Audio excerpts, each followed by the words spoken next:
Shalom friends, ఈరోజు సాయంకాలం చర్చకు స్వాగతం.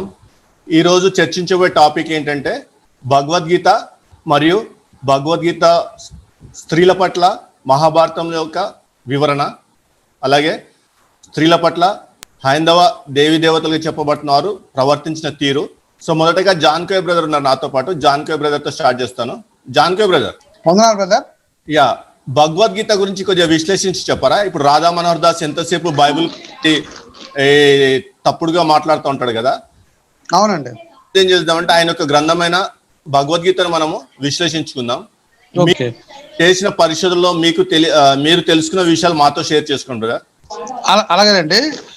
నా దగ్గర 2 పుస్తకాలు ఉన్నాయి చూడండి. ఇదిగో ఇస్కాన్ టెంపుల్ సంబంధించిన భగవద్గీత ఇది. దీంతో పాటు గీత మరి మకరందం, గీతా మకరందం.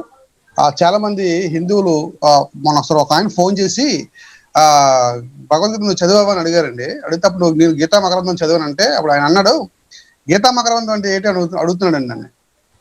గీతా మకరందం అంటే ఏంటి అని అడుగుతున్నాడు. బాబు ఇదే గీతా మకరందం అంటే ఇదే, దీన్ని కూడా భగవద్గీత అని కూడా అంటారు, గమనించాలి. అంటే వాళ్ళ పుస్తకాల కోసం వాళ్ళకి మినిమం అవగాహన కూడా లేదు అని మనకు అర్థమవుతుంది. అలాగే ముఖ్యంగా రాధా మనోహర్ దాస్ గారికి నేను కొన్ని తెలియజేయాలనుకుంటున్నాను. మీరు ఎప్పుడు మొన్న రీసెంట్ గా ఒక వీడియో చేస్తూ మీరు ఏమన్నారంటే, రాధా మనోహర్ దాస్ గారు ఏమన్నారంటే, మరి మీరు మా హిందూ దేవి దేవతలు మీరు వాడుకుంటున్నారు, అవే చెప్పుకుంటున్నారు, మీకు చెప్పడానికి ఏమీ లేదు అన్నట్టుగా మీరు మాట్లాడుతున్నారు. అయితే నేను ఒక పుస్తకం చూపిస్తానండి, మరి అందరూ ప్రేక్షకులు కూడా మీరు చూడాలి. ఇది గౌరంగ అనే ఒక పుస్తకం అండి. ఇది ఇస్కాన్ టెంపుల్ వారి ప్రామాణిక గ్రంథం. ఇస్కాన్ టెంపుల్ వారి ప్రామాణిక గ్రంథం ఇది ఇస్కాన్ టెంపుల్ వారు ప్రింట్ చేశారు. ప్రభుపాదుల వారే దీనికి ఈ టాపిక్స్ ఇవన్నీ కూడా మరి పెట్టారు. ఈ పుస్తకంలో అంటే ఇది ప్రతి దేశంలో ఉంటుంది, ఇంగ్లీష్ లో ఆల్ లాంగ్వేజ్ లో ఇది ప్రింట్ చేశారు, గౌరంగ అనే పుస్తకం. ఇందులో 3 అంశాలు ఏంటంటే, పేజ్ నెంబర్ 273లో, ఈ పుస్తకంలో పేజ్ నెంబర్ 273లో యేసుక్రీస్తు అవతార పురుషుడు అని రాసుకున్నారు. యేసుక్రీస్తు అవతార పురుషుడు అని మీరు ఎందుకు రాసుకున్నారు ఆలోచించండి. మరి యేసుక్రీస్తు అవతార పురుషుడు అని రాసుకున్నారు కనుక మీరు యేసుక్రీస్తుని వాడుకుంటున్నారా అనేది ఒక ప్రశ్న నాకు రేజ్ అవుతా ఉంటది. ఎవరికైనా రేజ్ అవుతుంది కదా, ఏమంటే యేసుక్రీస్తుని అవతార పురుషుడిగా ఎందుకు వాడుకుంటున్నారు? బ్రదర్ పేజ్ చూపించగలరా? చూపిస్తానండి, పేజ్ చూపిస్తానండి. 273 చూడొచ్చు, మీరు అందరూ చూడొచ్చు. Page number 273. అవతార పురుషుడు, యేసుక్రీస్తు అవతార పురుషుడు అని మీరు రాశారు. అలాగే 17, పేజ్ నెంబర్ 17లో అది కూడా చూపిస్తాను. మరి 500 సంవత్సరాల క్రిందట కృష్ణుడు మళ్ళీ పుట్టి ఈసారి అప్పట్లో నల్లగా పుట్టాడట, ఇప్పుడు తెల్లగా పుట్టాడట అండి. అంటే ఫారినర్ లాగా, అంటే ఫారినర్ ఎలా ఉంటుందో అలా పుట్టాడు అనమాట. అంటే ఫారినర్స్ మార్చడానికి ఒక దేవుణ్ణి మీరు సృష్టిస్తారా అనేది మరొక ప్రశ్న నాది. తర్వాత ఇంకో పాయింట్ ఏంటంటే, పేజ్ నెంబరు 185 అండి. 185లో మరి ఎవరైనా దాడి చేస్తే గనక ఇస్కాన్ టెంపుల్స్ మీద కానీ, ఇస్కాన్ వ్యవహారం చేసే వారి మీద, ముఖ్యంగా మత ప్రచారం చేసే వారి మీద కానీ దాడి చేస్తే వదలకుండా వాళ్ళని కొట్టండి, మీరు ప్రతి దాడి చేయండి, దాడి చెయ్యొచ్చు అని ఈ పుస్తకంలో రాసి ఉందండి. 185 నేను మీకు చూపిస్తానండి. అది 185 ప్రేక్షకులను గమనించాలి. ఇది నేను టిక్ పెట్టాను కూడా అండి. మీకు అర్థమైందండి. మత ప్రచారం చేసినప్పుడు ఎవరైనా దాడి చేస్తే వాళ్ళని తిరిగి కొట్టండి అని ఈ పుస్తకం చెప్తుందండి. మీకు అర్థమవుతుందా? ఇప్పుడు క్రైస్తవులు చూడండి, మత ప్రచారం చేసినప్పుడు మేము చేస్తాం, ఎందుకంటే మాకు రాజ్యాంగం ఇచ్చిన హక్కు, మా బైబిల్ చెప్పింది. మేము అలా చేస్తున్నప్పుడు మీరేమైనా దాడి చేసినప్పుడు మేము సైలెంట్ గా వెళ్ళిపోతాం, ఎందుకంటే మా దేవుడు ప్రతి దాడి చేయమని చెప్పలేదు, శత్రువును సైతము ప్రేమించమని చెప్పాడు. కానీ ఇక్కడికి వచ్చేసరికి మీరు ఇలాంటి సిద్ధాంతాలు ఎలా ఫాలో అవుతున్నారని ఆలోచిస్తే మరి గీత మీకు మరి ప్రేరణ అని మాకు డౌట్ వస్తుంది. రాధా మనోహర్ గారు, మీరు యేసుక్రీస్తుని ఎందుకు మీరు మీ పుస్తకాల్లో రాసుకుని అవతార పురుషుడిగా ఎందుకు చేశారు అనేది ఒక పెద్ద ప్రశ్న. దానికి రాధా మనోహర్ గారు నాకు జవాబు చెప్తారు. అయితే ఇందులో ముండక ఉపనిషత్తు అనే ఉపనిషత్తు పుస్తకం ఉంది. ఈ ముండక ఉపనిషత్తు అనే ఉపనిషత్తులో పరవిద్య అలాగే భూ సంబంధమైన విద్య అనే 2 విద్యలు ఉంటాయంట. ఆ భూమి మీద వ్యాకరణ, ఛందస్సు, ఈ పుస్తకాలు అన్నిటికంటే మోక్ష మార్గం అనేది చాలా ఇంపార్టెంట్ అని ఉపనిషత్తులు చెప్తున్నాయి. ముండక ఉపనిషత్తు చెప్తుంది మోక్ష మార్గం ఇంపార్టెంట్ అని, మీ గ్రంథం చెప్తుంది.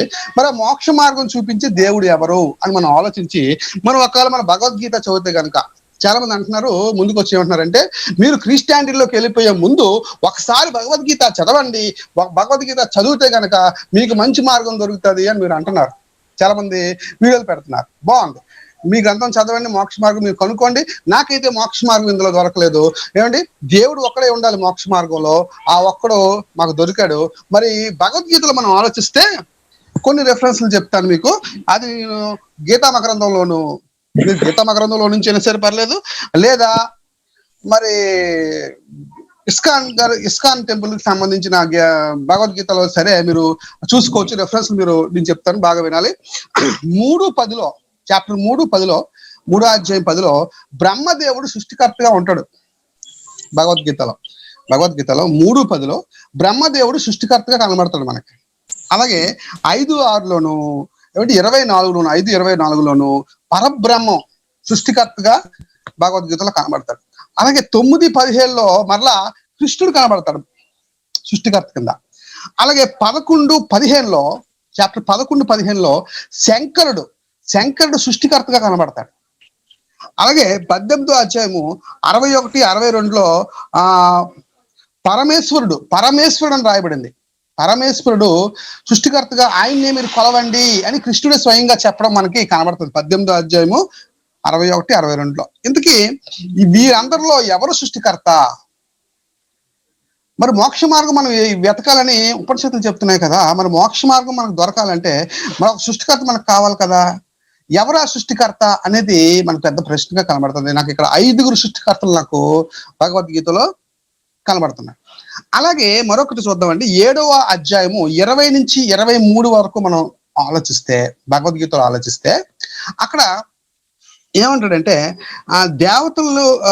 దేవతల్ని కొలిచేవారు మరి అజ్ఞానులు, వారు మందబుద్ధి చేత వారు కొలుస్తున్నారు, వాళ్ళు కొలడం వల్ల ఉపయోగం లేదు అన్నట్టుగా మాట్లాడుతూ మరి వాళ్ళ అజ్ఞానం చేత వాళ్ళు కొలుస్తున్నారు అంటాడు. అలాగే 9వ అధ్యాయం 23 నుంచి 25 వరకు మనం ఆలోచిస్తే, మరి వాళ్ళందరినీ కొలిచేవారు నన్ను కొలిసినట్లే అంటూనే మళ్ళీ కిందకు వచ్చిన తర్వాత వాళ్ళు కొలడం వల్ల, వాళ్ళని పూజించడం వల్ల ఎటువంటి లాభం లేదు, మీరు దొంగలై ఉంటారు అంటాడు. మీకు అర్థమైందండి. అలాగే 17:4లో, భగవద్గీత 17:4లోకి వచ్చేసరికి మరి చాలా ఈ లోకంలో ఉన్న చాలా రకరకాల సిద్ధాంతాల్లో మరి భూతాలకు కూడా పూజించే సిద్ధాంతం ఉంటది. మరి భూతాలకు పూజించే వారు భూతాల లోకాలకు వెళ్తారు, మరి నన్ను పూజించే వారు నా లోకానికి వస్తాడని ఎంకరేజ్ చేస్తున్నట్టుగా, అవి మీరు చేసుకోండి అన్నట్టుగా మళ్ళీ కాంట్రడిక్షన్ మనకి కనబడుతుంది. అలాగే 9:34 వచ్చేసరికి ఏమంటాడంటే, నన్నే పూజించాలి అంటాడండి. నన్నే పూజించాలి అంటాడు. ఇలా చాలా కాంట్రడిక్షన్స్ అర్థం అవ్వకుండా ఉంటది భగవద్గీత, బాగా గమనించాలి. ఇంతకీ మోక్ష మార్గం ఏది? ఏమండి రాధా మనోహర్ గారు, మీరు మోక్ష మార్గం ఏదో క్లియర్ గా భగవద్గీతలో నుంచి సమాజానికి తెలియజేయండి. అలాగే 15వ అధ్యాయము 4, 5లో పరమ పురుషుడు, ఆది పురుషుడు అనే ఒక పురుషుడు మనకి కనబడతాడు. ఈయనెవరో మనకు తెలియదు. ఇతను కృష్ణుడా కాదా అనేది కూడా మనకు డౌటే. పైగా మరొక దగ్గర విచిత్రమైన సంగతి ఏంటంటే, నా భక్తులు ఎలాగుంటారో చెప్పాడు అక్కడ 9:20లో, సోమరసం తాగి యజ్ఞాలు చేసేవారు నా భక్తులు అంటాడు. బాగా గమనించాలండి. సోమరసం తాగి మరి యజ్ఞాలు చేసేవారు నా భక్తులు అంటాడండి 9:20లో. సోమరసం అంటే ఏంటి? అప్పట్లో మరి వేదాల్లో మనకి స్వామి వివేకానంద గారు కూడా హిందూ మతం అనే పుస్తకంలో ఏం రాశారంటే, సోమరసం అంటే మత్తు పానీయము. ఇప్పుడు మందు ఎలాగో అప్పుడు అది ఎలాగనమాట. అంటే మందు తాగేవారు అందరూ కూడా మరి కృష్ణుడి గారి భక్తులా అనే ఒక ప్రశ్న మనకి ఖచ్చితంగా వస్తుంది. దీన్ని బట్టి, ఈ రెఫరెన్స్ బట్టి వస్తుంది. అలాగే 4వ అధ్యాయము 33లో పైన యజ్ఞాలు చేయాలి అంటున్న కృష్ణుడే ఇక్కడికి వచ్చేసరికి యజ్ఞాలు చేయకూడదు, జ్ఞాన యజ్ఞమే చాలా ఇంపార్టెంట్ అంటాడు. మళ్ళీ కాంట్రడిక్షన్, మళ్ళీ దీనికి కూడా మళ్ళీ కాంట్రడిక్షన్ మనకు కనబడుతుంది. అంటే యజ్ఞాలు చేయాలని ఒకసారి అంటాడు, యజ్ఞాలు చేస్తే ప్రాబ్లం అని మరొకసారి ఆయన అంటాడు. ముఖ్యంగా మూడో అధ్యాయము 10 నుంచి 13 వరకు చదివితే గనక దేవతల్ని మీరు పూజించండి, ఒకళ్ళు పూజించినా సరే మీకు ఉపయోగం ఉండదు, దేవతలు మీ కోరికలన్నీ తీరుస్తారు. మీ కోరికలన్నీ ఎవరు తీరుస్తారంటే దేవతలు. ఈ సకటి ఎంతమంది ఇద్దరు దేవతలు ఉన్నారు, వీళ్ళందరూ మీ కోరికలు తీరుస్తారు. కానీ చివరికి మీ బ్రతుకు ఒక దొంగ వలె అయిపోద్ది, అజ్ఞానంలోనే మీరు బ్రతకాల్సి ఉంటది, ఎంతమందిని పూజించినా వ్యర్థమే, నన్ను మాత్రమే పూజించాలి అంటాడు. మూడో అధ్యాయము 10 నుంచి 13 వరకు. దీనికి మీరు జవాబు చెప్పాలి. అలాగే మరి 16 అధ్యాయం మోస్ట్ ఇంపార్టెంట్. ఇది 16 అధ్యాయము 18 నుంచి 20 వరకు మనం గమనించినట్లయితే, నన్ను పూజించని వాడు నేనేం చేస్తానంటే మరి పాప యోనుల్లో జనులను పుట్టిస్తాను. పైగా ఇక్కడ పదం వాడండి, అసురు సంబంధమైన నీచ జన్మలోకి నేను వారిని తోసేస్తాను అని కూడా అంటాడండి. నీచ జన్మలోకి తోసేస్తాడు ఆయన నమ్ముకోపోతే. నన్ను నమ్ముకోకపోతే నరకానికి పంపిస్తాను. ఎన్ని పదాలు ఉన్నాయంటే ఈ బాగా గమనించాలి ప్రేక్షకులారా. మీరు కావాలంటే మీరు ఇస్కాన్ చిన్న బుక్ అయినా సరే పర్లేదు, మీరు చిన్న బుక్ మీరు పంచుతారు కదా, ఇస్కాన్ టెంపుల్ వాళ్ళు పంచుతారు, ఈ పుస్తకాన్ని పంచుతారు. రాధా మనోహర్ గారు మీరు కూడా పంచుతున్నారు కదా, నా ప్రశ్నకి జవాబు చెప్పండి. 16 అధ్యాయం 18 నుంచి 20 వరకు మరి కృష్ణుడు గారు ఏమంటున్నారంటే, ఆయన ఏమంటున్నాడంటే నన్ను పూజించకపోతే నరకంకి వెళ్తారని ఒక మాట, నన్ను సేవించకపోతే మీరు పాప యోనుల్లో మిమ్మల్ని పంపిస్తానని రెండో మాట, అలాగే మిమ్మల్ని ఏం చేస్తానంటే అసుర సంబంధమైన నీచ జన్మలోకి మిమ్మల్ని ఏం చేస్తానంటే త్రోసేస్తాను అనే పదం కూడా ఆయన వాడడం జరిగింది.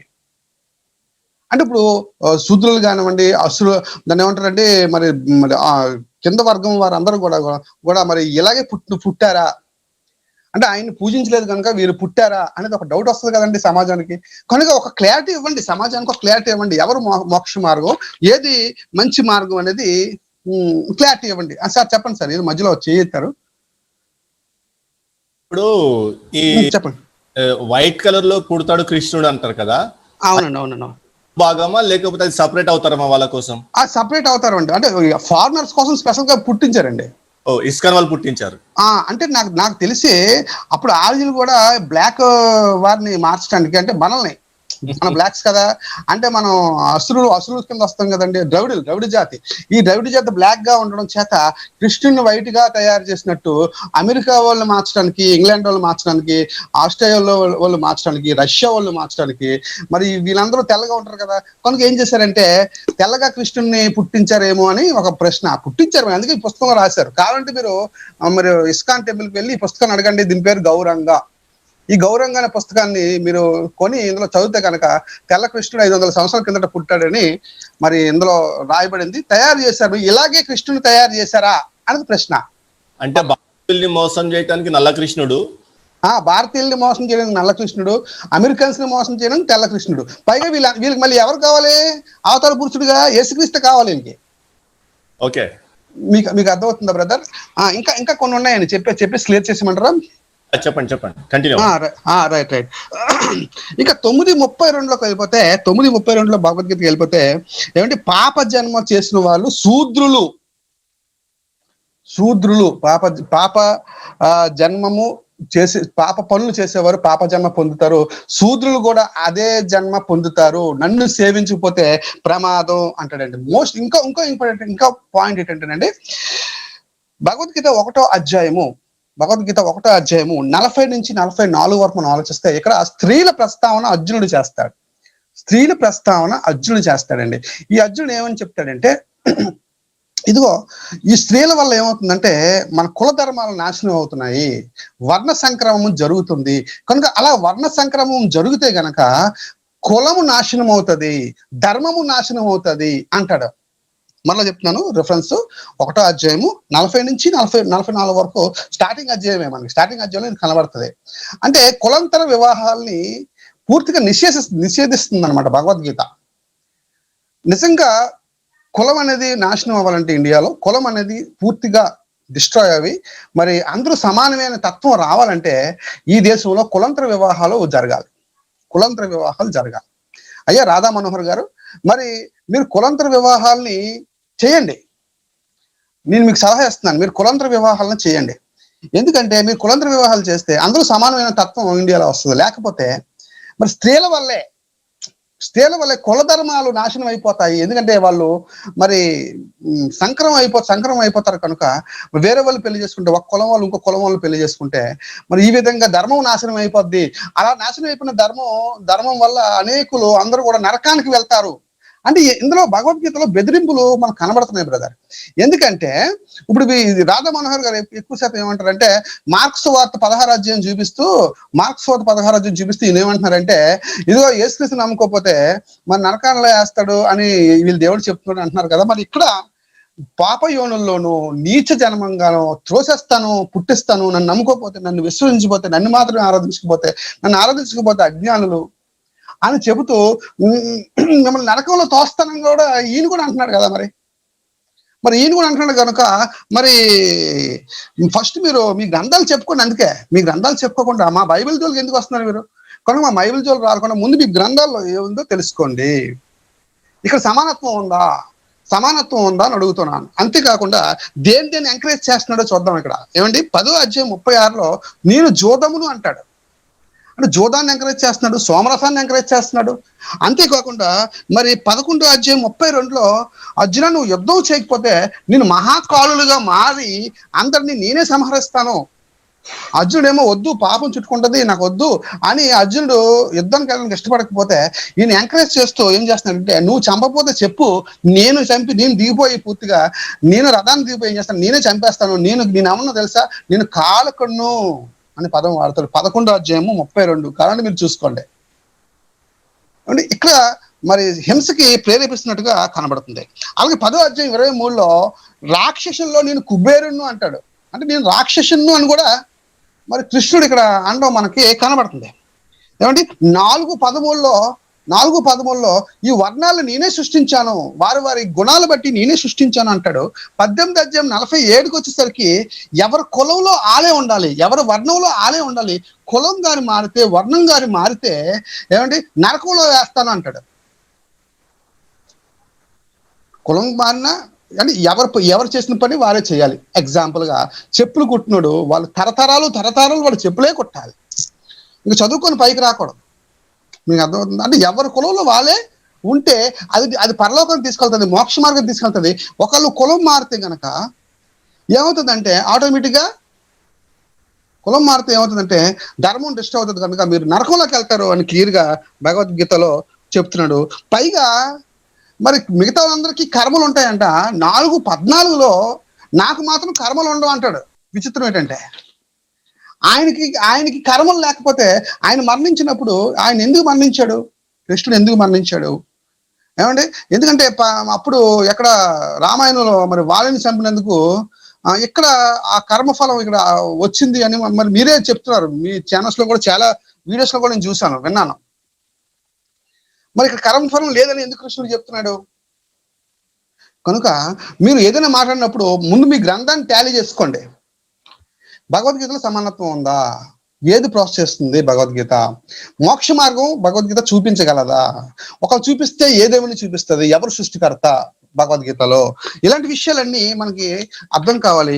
మరి ఇప్పుడు పుట్టుకొస్తున్న శూద్రులు కానివ్వండి, పుట్టుకొస్తున్న మరి పంచమ జాతికి సంబంధించిన వారు కానీ మరి మిమ్మల్ని కృష్ణుని కొల్లేనందుకు, కృష్ణుని పూజించినందుకు వీళ్ళు పాపయోనుల్లో పుట్టారా అనేది ఒక పెద్ద ప్రశ్న. అలాగే కులంతర వివాహాలు చేసుకుంటే మరి ధర్మం నాశనం అయిపోద్దా? మరి ఆ ధర్మాన్ని కాపాడడానికి ప్రతి యుగంలోనూ మరి శ్రీకృష్ణుడు పుట్టుకొని వస్తున్నాడా? చివరికి కల్కి అవతారం ఎత్తి మొత్తం అందరినీ మిలేచి జాతిని అంతా నాశనం చేస్తాడా? ఇలాంటి ప్రశ్నలన్నీ కూడా మీరు జవాబు చెప్పాల్సి ఉంటుంది సార్. రాధా మనోహర్ గారు, ఇందు మూలంగా ఈ లైవ్ ద్వారా మీకు తెలియజేస్తున్నాను, మా బైబిల్ మీద పడి ఏడకుండా ఏమంటే మీ భగవద్గీత మీద పడి మీరు ఏడాలని నేను కోరుకుంటూ, అండ్ ఇంకా మన ప్రేక్షకులు ఉన్నారు, ఇంకా మన మిత్రులు ఉన్నారు, వాళ్ళు వ్యూస్ ని పంచుకుంటారు. బ్రదర్, ఇది బ్రదర్. Yeah, okay brother. ఏం చేస్తున్నంటే మనకు ప్రశ్న, అసలు సనాతన ధర్మం అంటే ఏంటి అనేది. సో ఫస్ట్ సనాతన ధర్మం అంటే ఏంటో చెప్పి నేను ముందుకెళ్తాను. సనాతన ధర్మం అంటే ఏంటో తెలుసుకోవాలంటే మహాభారత సంభవ పర్వ సెక్షన్ 122లో శ్వేతకేతు మరి ఉద్దాలకు కూడా సంభాషణ వినాలి మనం. ఇక్కడ నేను స్క్రీన్ పైన పెట్టాను చూడండి. One day in the presence of Swetaketu's father, a Brahmana came and catching Swetaketu's mother by the hand, told her, "Let us go." Beholding his mother seized by the hand and taken away apparently by force, the son was greatly moved by wrath. Seeing his son indignant, Uddalaka addressed him and said, "Be not angry, O son. This is the practice sanctioned by antiquity."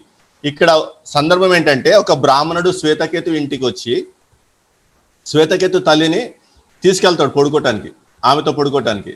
So అది చూసిన శ్వేతకేతు కోపానికి గురవుతాడు. ఇదేం మర్యాద, ఇదేం ఆచారం అని చెప్పేసి.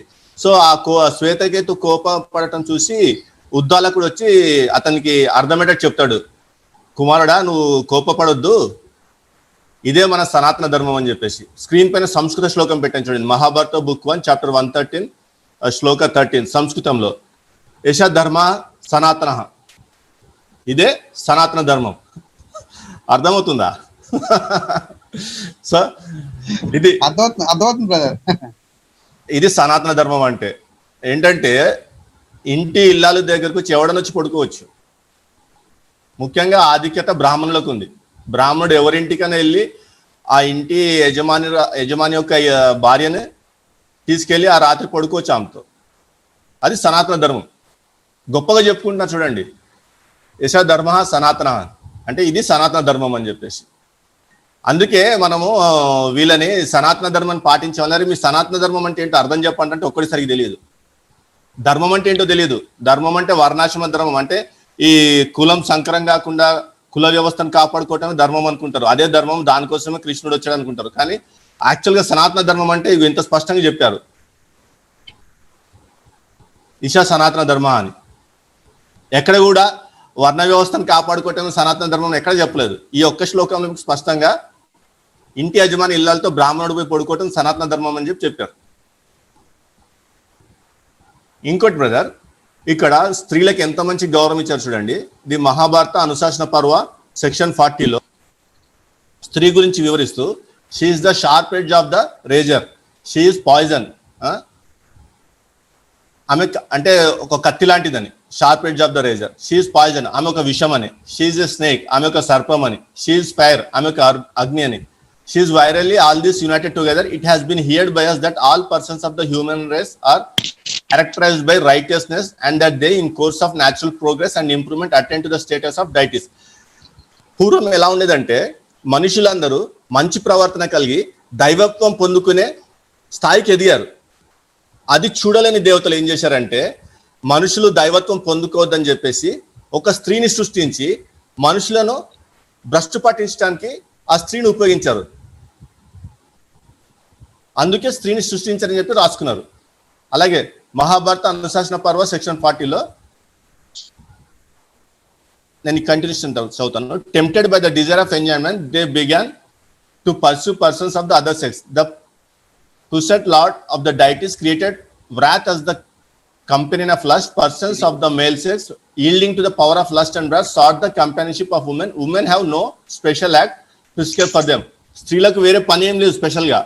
వీళ్ళు ఏంటంటే దైవత్వం పొందుకునే స్థితికి వచ్చిన మనుషులను మార్గభ్రష్టం చేయాలా, వారు నాశనం పట్టించాలా, అదే వారికి ఉన్న పని. అలాగే Srimad Bhagavatam Canto 9 chapter 14 verses 36 to 38 చూస్తే, ఒక ఆడదానితో ఇంకొక ఆడదాని యొక్క వ్యక్తిత్వాన్ని ఎంత చండాలంగా చెప్పించారంటే, ఇక్కడ మాట్లాడుతుంది ఊర్వశి, ఒక స్త్రీయే మాట్లాడుతుంది. ఒక స్త్రీతో స్త్రీ యొక్క వ్యక్తిత్వాన్ని ఎంత చండాలంగా చెప్పించారంటే అంత చండాలంగా చెప్పించారు. ఇక్కడ the heart of a woman is like that of fox అంటే జిత్తుల్మార్ నక్క వంటిది. There is no use making friendship with the woman. స్త్రీలతో సహవాసం చేయడం ఎటువంటి ఉపయోగం లేదు. మరలా women as a class are merciless and cunning అంటే క్రూరులు, ఎటువంటి దయాలత్వం లేనివారు. They do not fear killing even a faithful husband or brother. నమ్మకమైన భర్తను కానీ తమ్ముడిని కానీ లేకపోతే సోదరుని కానీ చంపడానికి వాళ్ళు వెనకాడరంట. మళ్ళీ women are easily seduced by men. చూడండి ఎంత చండాలంగా రాసుకున్నారు. అలాగే Srimad Bhagavatam Canto 9 chapter 14 verses 36 to 38లో the women is the object of sexual pleasure అంట. అలాగే the fruits of women are the pleasure of intercourse and offspring. Brother మీరు మ్యూట్లోకి వెళ్ళరా? మీరు మ్యూట్ చేసుకోండి. బ్రదర్ నేను ఆల్రెడీ మ్యూట్ లో ఉన్నానండి. ఓకే, క్రాంతి బ్రదర్ దగ్గర అనుకుంటా. సో వీళ్ళు స్త్రీల గురించి ఇంత చండలంగా రాసుకున్నారు. సౌండ్ లేదండి. ఇంకొక విషయం ఏంటంటే ఈయన స్వామి బాలేందు అని ఈయన ఏం రాస్తున్నాడంటే rape is nothing rare in Hindu scriptures but instead of being condemn it is gods who do it. Hindu scriptures ask you to worship gods like Vishnu, who cheated Vrinda into having sex with him, and Indra, the king of heaven. So a rapist god should be worshipped because he is great, big and powerful. The woman who was raped by Indra, however, Ahalya was cursed by her husband and turned into stone. చూడండి, ఆయన క్రైస్తవుడు కాదు, ఒక హిందువే, ఒక స్వామీజీ. ఆయన Facebook page అవన్నీ పెట్టాను. ఆయన స్పష్టంగా రాస్తున్నాడు మా దేవుళ్ళే రేపిస్టులు అని చెప్పేసి, అటువంటి వాళ్ళని మేము పూజించాలని చెప్పేసి. మళ్ళీ ఈ Swami Prabhupada, founder of ISKCON, ఈయన ఏం చెప్తున్నాడంటే it is fact that a woman likes a man who is very expert at rape అంట. ఎంత చండలంగా రాస్తున్నారు స్త్రీ గురించి. Generally when a woman is attacked by a man whether her husband or some other man she enjoys the attack being too lusty అంట. ఒక స్త్రీని ఎవరన్నా ఆ రేప్ చేయడానికి అటాక్ చేస్తే ఆ స్త్రీ దాన్ని ఎంజాయ్ చేస్తుంది అంట. ఏమైనా ఉందా? ఈ ఇస్కాన్ వాళ్ళు, ఈ రాధా మనోహర్ గారికి అసలు మైండ్ ఉందో లేదో, ఆడేం మాట్లాడతారో తెలియదు, కానీ ఇస్కాన్ మొత్తము సెక్స్ స్కాండల్సే. ఇస్కాన్ డెవలప్ అయింది అమ్మాయిలు ఎరగవేసి డెవలప్ అయ్యారు, లేదా డ్రగ్స్ ని ఎరగవేసి డెవలప్ అయ్యారు కదా తప్పితే ఒక మోక్ష మార్గాన్ని చూపెట్టో లేకపోతే ఒక దేవుణ్ణి, నిజమైన దేవుడిని ప్రకటించే డెవలప్ అవ్వాలా. ఫారిన్ కంట్రీస్ లో వాళ్ళకి అనుకూలంగా ఒక గౌరంగ క్యారెక్టర్, అతను చైతన్య అనుకుంటా, చైతన్య ప్రభు అనుకుంటా ఆ క్యారెక్టర్ పేరు, ఆ క్యారెక్టర్ సృష్టించారు. ఎట్ ది సేమ్ టైం ఎక్కడ కూడా స్క్రిప్చర్స్ లో లేని హైందవ గ్రంథాలు ఎక్కడ కూడా మనకు రాధా గురించి తెలియదు. ఏమంటారు జాన్కోయ్ బ్రదర్? అవును అవును అవును బ్రదర్, ఆ క్యారెక్టర్ పురాణాల్లో సృష్టించారు అంటారండి. అవును, రాధా అనే క్యారెక్టర్ మనకు మహాభారతంలో కనపడదు, భగవద్గీతలో కనపడదు, ఎక్కడ అసలు కనపడదు. అవును, ఇస్కాన్ వాళ్ళు వచ్చేసి ఆ క్యారెక్టర్ ఎలివేట్ చేశారు. రాధా అనే క్యారెక్టర్ కి ఇంపార్టెన్స్ ఇచ్చి ఆ క్యారెక్టర్ ఎలివేట్ చేశారు. మరి రాధా అంటే ఎవరు? ఆయనకు మేనత్త, అంటే వ్యభిచారాన్ని ప్రోత్సహిస్తున్నారు ఇండైరెక్ట్ గా. ఈ ఆర్ఎస్ఎస్ వాళ్ళ తత్వం ఏంటి? ఓ స్త్రీ అంటే drag women by hair, rape. ఒక స్త్రీకి హిందూయిజం గురించి నేర్పించాలంటే ఆమెను రేప్ చేయాలంట, అప్పుడు ఆమె హిందూయిజం గురించి నేర్చుకుంటుందంట. ఇవన్నీ పేపర్ కటింగ్స్ నేను పెడుతుంది. ఇప్పుడు ఈమె బీజేపీ ఎంపీ కిరణ్ ఖేర్, ఈమె ఏమైనా స్పష్టంగా చెప్తుంది, రేప్ కల్చర్ నాట్ న్యూ, అంటే మాకు రేప్ కల్చర్ కొత్త ఏం కాదు, మాకు అలవాటు అని చెప్తుంది. ఎవరన్నా ఇలా చెప్పుకుంటారు ఒక దేశ కల్చర్ గురించి? మళ్ళా BJP has highest number of MPs and MLAs with cases of crimes against women's study. చూడండి, బీజేపీలో ఉన్న ఎమ్మెల్యేలకు ఎగ్నెస్ట్ గా, ఎంపీలకు ఎగ్నెస్ట్ గా ఎక్కువ ఈ కేసులు ఉన్నాయి. వీడి గురించి అందరు తెలిసిందే, చిన్మయానంద, వీడి గురించి ప్రత్యేకించి చెప్పక్కర్లేదు. వీడు వాళ్ళ స్వామీజీలు, వీడు ఎందుకురా మీరు అమ్మాయిలు అంత చండాలంగా చేస్తున్నారంటే మేము శ్రీకృష్ణ పరమాత్మని అవతారము, అందుకే మేము అమ్మాయిలతో ఈ విధంగా చేస్తున్నామని చెప్పుకుంటున్నారు. ఇదిగోండి, వీడొక స్వామీజీ. కృష్ణులాగా వీడి కూడా 16,000 మంది అమ్మాయిలతో సంబంధం పెట్టుకోవాలంట. వీడు కూడా బ్రహ్మజ్ఞానులకు రేప్ పాపం కదంట. ఆసారం బాపు, వాడి కొడుకు కూడా స్త్రీని అమ్మాయిలను రేప్ చేసి జైల్లో ఉన్నాడు. ఇదిగో వీళ్ళంతా పెద్ద పెద్ద గురువులు, అందరూ కూడా రేప్ కేసులలో లోపుతున్నారు. భారతదేశంలో ఇన్ని రేప్ కేసులు ఉంటాయి, ఎవరు సాధారణ మానవులు చేసినవి కాదు. ఈ ఆశ్రమాలు పెట్టి గురువు అవతారం ఎత్తి, బాబా అవతారం ఎత్తి వాళ్ళు చేసిన రేప్ కేసులు బోల్డ్ అని చెప్పగలం ఇట్లా డైలీ. ప్లస్ ఇండియా నెంబర్ 1 స్థానంలో ఉంది. ఈ మహానుభావుడి గురించి చెప్పాలి కాసేపు. స్వామి దయానంద సరస్వతి ఏం రాస్తాడంటే Satyartha Prakash chapter 4 page number 103లో, if a man not be able to control his passions while his wife and she is pregnant, he may contract niyoga with a widow and beget offspring and her, but let him never misconduct himself with a prostitute commit adultery. చూడండి, భార్య pregnant గా ఉన్నప్పుడు ఈ sex సంబంధమైన కోరికలను control చేసుకోలేకపోతే ఒక విధ్వరాలతో సంబంధం పెట్టుకొని కోరికలు తీర్చుకోవాలంట, కానీ వ్యభిచారితో పోకూడదంట. అంటే విధవరాలకు ఇస్తున్న స్థానం చూడండి వీళ్ళ గ్రంథాల్లో. ఇదేం పురాతనమైన కాదు కదా, ఇది 18th సెంచరీ. దయానంద సరస్వతి అంటే 18th century, 17th century, 18th century మనిషి. 18th సెంచరీ 17th సెంచరీలో ఇట్లాంటి ఆలోచన కలిగినాడంటే వాళ్ళ గ్రంథాలు ఇంకెంత చండాలం ఉంటుంది. వాళ్ళ గ్రంథాల యొక్క ప్రభావం వల్లనే కదా ఇటువంటి ఆలోచనలు వచ్చేది. అదే బైబిల్ ఏం చెప్తుంది? You shall not commit adultery, you shall not commit adultery.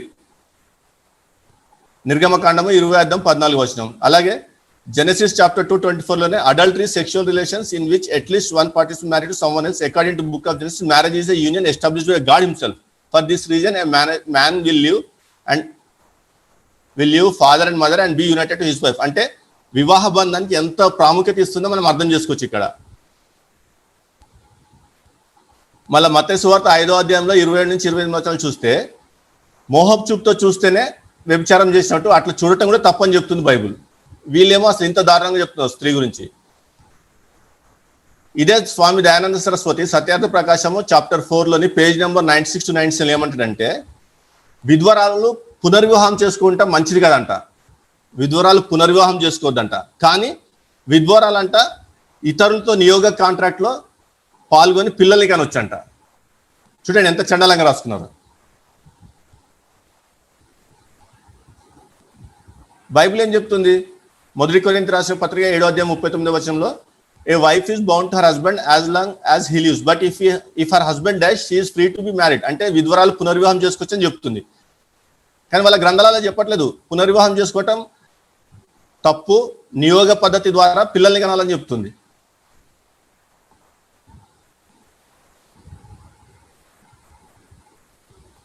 ఇలా చెప్పుకుంటూ పోతే చాలా చండాలం ఉంటుంది. నేను కొంచెం టైం ఇతరులకు ఇవ్వడానికి. మనం వాళ్ళ గ్రంథాలు చూస్తే ప్రజాపతే తన సొంత కూతుర్ని పాడు చేసినట్టు చూస్తాం. Panchavimsha Brahmana 8:2-10 Prajapati long to possess his own daughter Ushas. He lost his seed, this was poured down on there, he strengthened it, may this of me not be spoiled, he set it right and made the cattle out of it. కూతురు చూసి వీర్యం కాచుకుంటే ఆ వీర్యం పాడవకూడదు అని చెప్పేసి ఆ వీర్యం నుంచి క్యాటిల్ని ఉత్పత్తి చేశాడంట. అలాగే ఐతే బ్రాహ్మణ 3:34లోనే 1-4 శ్లోకాలు చూస్తే, he approached her, the God saw it, Prajapati commits an act never done before. In order to avert the evil consequences of this incestuous act, the gods inquired for someone who might destroy the evil consequence of it. Among themselves they did not find anyone who might do that. They then put the most fearful bodies of theirs in one. These aggregate of the most fearful bodies of the gods became a god, Bhutavan by name, for he who knows his name only is born. The god said to him, Prajapati has committed an act which he ought not have committed. చూడండి, స్పష్టంగా ఇతర దేవతలు కూడా ప్రజాపతి యొక్క చర్యను చూసి తప్పు చేసినని చెప్పి అతన్ని శిక్షించడానికి భూత్వాన్ అన్న ఒక క్యారెక్టర్ సృష్టించారు. అతను ఏం చేస్తాడు? వెళ్ళి అతను బ్రహ్మ యొక్క తల నరికేస్తాడు. ప్రజాపతి అంటే బ్రహ్మ, ఒక తల నరికేస్తాడు.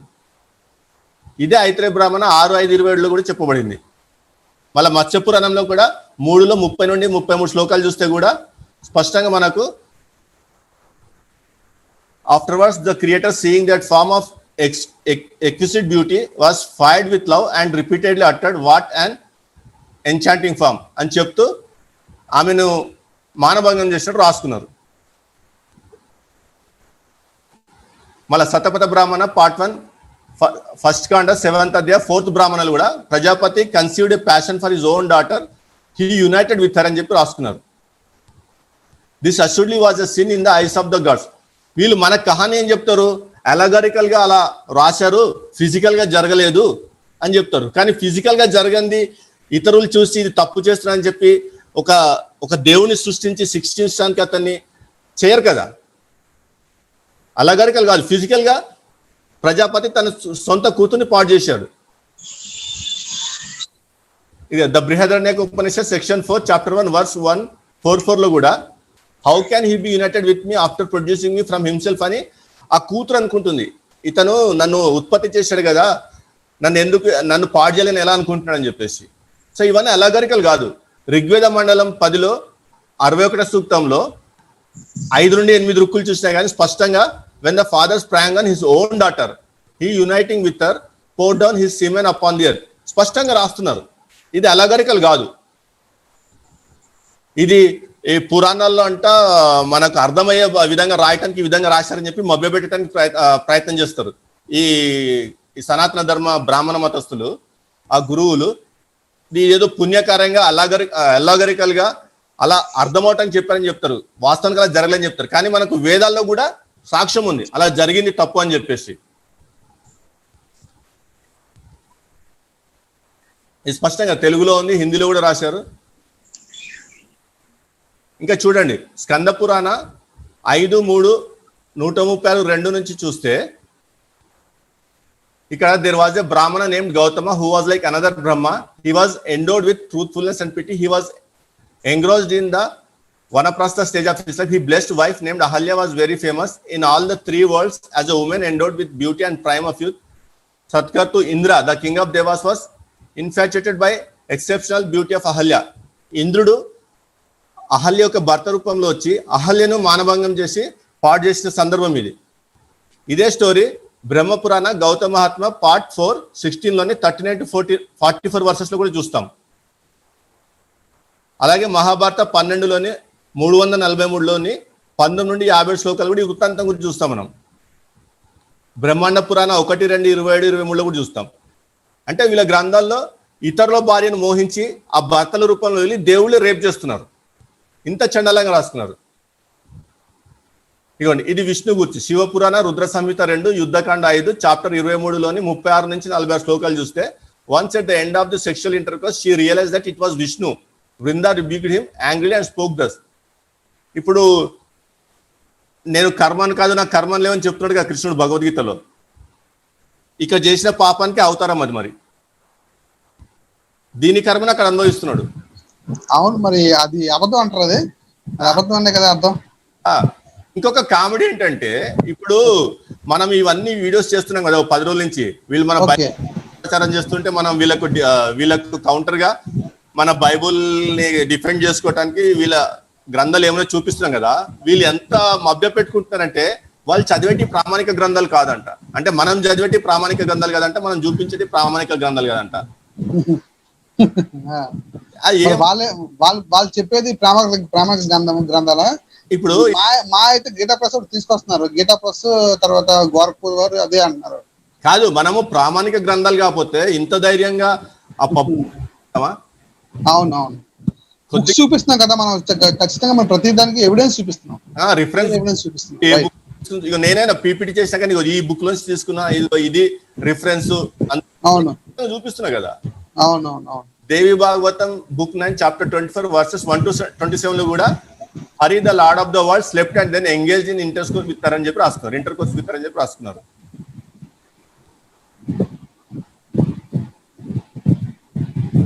ఇక్కడ Shiva shamelessly went to the pine forest and seduce the wives of sages. శివుడు స్వయంగా వనానికి వచ్చి ఆ ఋషుల భార్యలని రెచ్చగొట్టిన విషయం సందర్భం ఇది. ఇక్కడ అప్పుడే కదా అతను లింగం ఊడిపోతుంది, ఋషులు పెట్టిన శాపం లింగం ఊడిపోతుంది. ఇవన్నీ స్పష్టంగా వాళ్ళ రిఫరెన్సెస్ లో ఉన్నాయి. Kartikeya committing adultery with the wives of God's.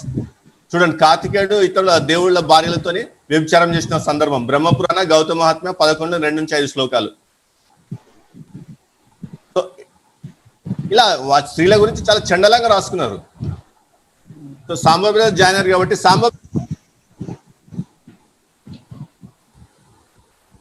Brother ఇంకా సహోదరులకు ఎవరికైనా ఇవ్వండి, నేను లాస్ట్ లో మాట్లాడతాను. క్రాంతి బ్రదర్ ఉన్నారు. క్రాంతి బ్రదర్ అందనాలు చెప్పండి అన్న. ఇప్పుడు స్త్రీల గురించి ఇంత చండాలంగా రాస్తున్నారు కదా, బైబిల్ చండాలంగా స్త్రీల గురించి ఎక్కడ రాశారా? ఓకే, మాట్లాడమంటారా? చెప్పండి. ఓకే, ఇప్పుడు ఇప్పటి వరకు అన్న నవీన్ అన్న మీరు చెప్పింది నేను విన్నాను. చాలా బాగా రెఫరెన్స్లు కోట్ చేస్తూ ఆ గ్రంథాలు కూడా చూపిస్తూ మీరు చాలా ఆధారాలతో, అంటే పైన ఏదో ఎవరో చెప్పారు, ఏదో కథ తీసుకొచ్చి పుక్కుంటి పురాణాన్ని చెప్పినట్టు కాకుండా ఆధారాలతో సహా స్క్రీన్ మీద చూపించి మరి ఆధారాలతో కూడా మీరు చెప్పారు. అయితే ఒక మాట, ఇప్పుడు మీరు లాస్ట్ టైంలో మీరు అనుకున్న మాట, వాళ్ళు ఇవన్నీ చూపించినా సరే మీరు చెప్పిన ఆ గ్రంథాలు ప్రామాణికం కాదు అని అంటున్నారని చెప్పారు కదా. ఇప్పుడు ప్రామాణికం కానప్పుడు వీళ్ళు ఏం చేస్తున్నారు? ఈ గ్రంథాలన్నింటినీ బ్యాన్ చేయాలి కదా. ఉమ్, ప్రమాణం కానప్పుడు సనాతన ధర్మాన్ని కాపాడుకోవడానికి ఉద్ధరించడానికి బయటకు వచ్చారు కదా వీళ్ళందరూ. మరి ఆ సనాతన ధర్మాన్ని కాపాడుకునే ఈ ఉద్ధరించే ఈ మహానుభావులందరూ ఈ గ్రంథాలన్నింటినీ బ్యాన్ చేయించేయాలి కదా. ఇవి ప్రమాణం కానప్పుడు వీళ్ళ వల్ల అవుతుందా ఈ గ్రంథాలన్నింటినీ బ్యాన్ చేయించడం? అంటారు వాళ్ళని కాదు, పట్టుకొని. వాళ్ళ వల్ల కాదు. ఎందుకంటే అసలు అవే ప్రామాణికం. వాటిని కాకపోతే ఇప్పుడు కరుణాకర్ ఆ బైబిల్ దేవుని నిజ స్వరూప స్వభావాలని చెప్పేసి బుక్ రాశాడు. ఏంటి, ప్రచారకులు దాచిపెడుతున్న బైబిల్ దేవుని నిజ స్వరూప స్వభావాలు. అసలు దాచిపెట్టింది ఎవరు ఇప్పుడు స్పష్టంగా అర్థమైపోతుంది. ఇప్పుడు అసలు ఆ గ్రంథాల్లో ఉన్నాయి దాచిపెట్టింది ఎవరు? బైబిల్ ఎవరు దాచిపెట్టలేదు. ఎందుకంటే ఇప్పుడు మీరు చెప్పిన పుస్తకాలు, మీరు చెప్పిన పేర్లు మీకు తెలిసినవి, కానీ హిందూ సహోదరుల్లో 90% మందికి ఆ పుస్తకాలు ఉన్నాయన్న విషయం కూడా కొంతమందికి తెలియదు.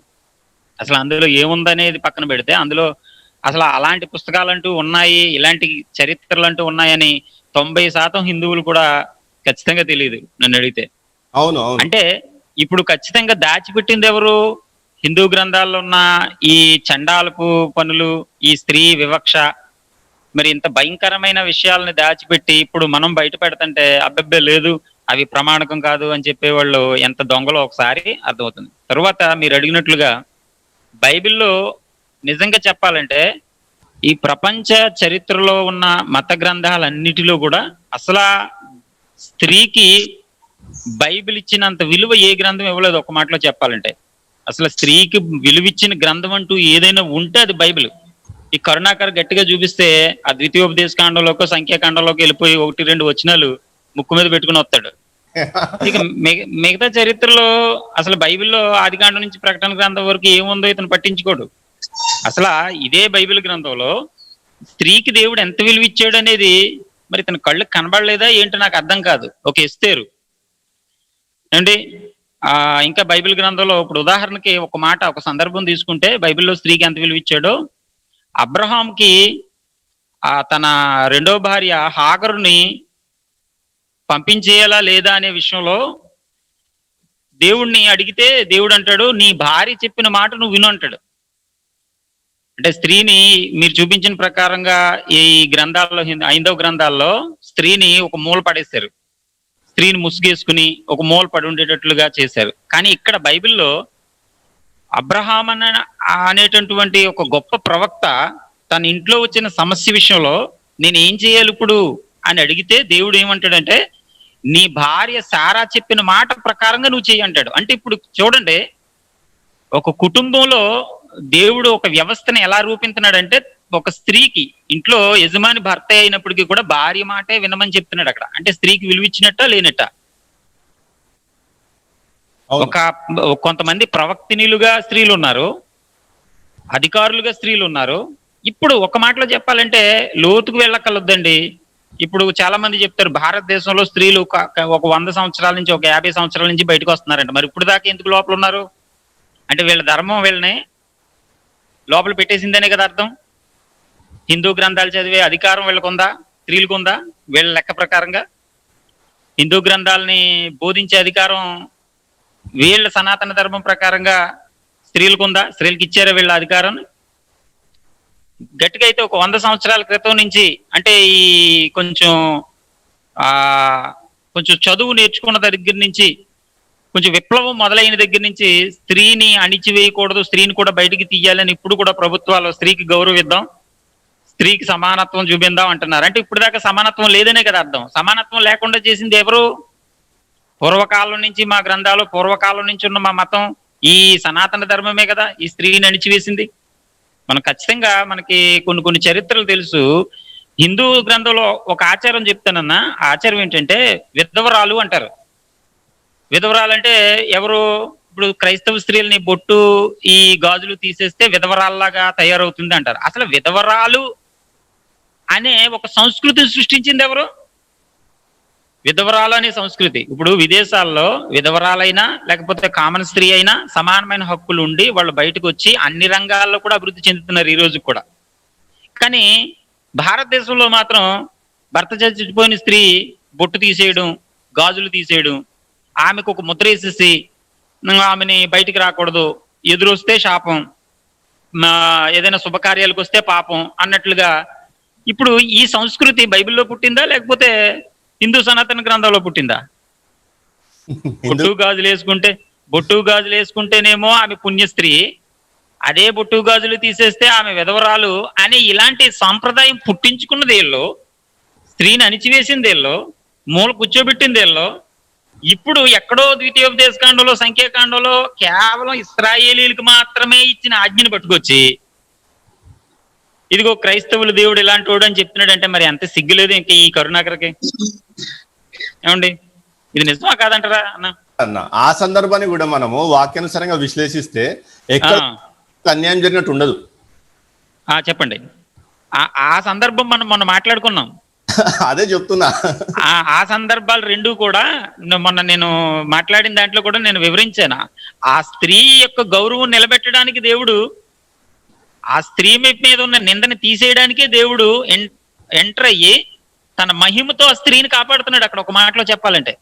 అవును, మీరు స్పష్టంగా అణచివేతకు గురైన స్త్రీలకు స్వాతంత్రం ఇప్పించింది క్రైస్తవ మిషనరీలు. ఎప్పుడైతే క్రైస్తవ మిషనరీలు భారతదేశాన్ని దర్శించి పరిచర్య ఇక్కడ ప్రారంభించారో, ఈ సమాజంలో ఉన్న ఈ అకృత్యాలు చూసి ముందు